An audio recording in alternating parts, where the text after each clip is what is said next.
Welcome to RG home maker. இன்றைக்கி நம்ம சேனலில் நான் மீஷோவில் இந்த கார்த்திகை தீபம்க்கு ரொம்ப தேவையான ஒரு ப்ராடக்ட் தான் ஆர்டர் பண்ணியிருந்தேன்.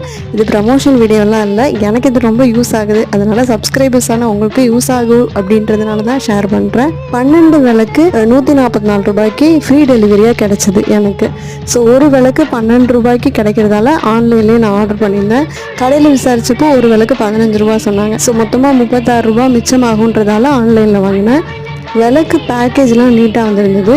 இப்போ பாருங்கள், தண்ணி கொஞ்சம் ஊற்றுனதுமே எப்படி பட்டு பட்டுன்னு க்ளோ ஆகுதுன்னு. கார்த்திகை தீபம்க்கு என்னதான் ட்ரெடிஷ்னலாக எண்ணெய் திரி போட்டு விளக்கு ஏற்றினா தான் நல்லது அப்படின்னு நீங்கள் நினச்சாலும், இந்த மாதிரி ஸ்டெப்ஸில், ஸ்டேர் கேஸில், அப்புறம் பெயிண்ட் அடித்த காம்பவுண்ட் வாலெல்லாம் எண்ணெய் வழிஞ்சால் ஒரு மாதிரி பிசு பிசுன்னு ஆகிடும். க்ளீன் பண்ணுறது நமக்கு கஷ்டமாக இருக்கும். டைல்ஸ்லாம் வந்து நமக்கு வழுகிறது கூட சான்ஸ் இருக்குது. ஸோ படியில், அதுக்கப்புறமா காம்பவுண்ட் வாலெல்லாம் நம்ம இந்த விளக்கு அலங்காரத்துக்கு அழகாக யூஸ் பண்ணிக்கலாம்.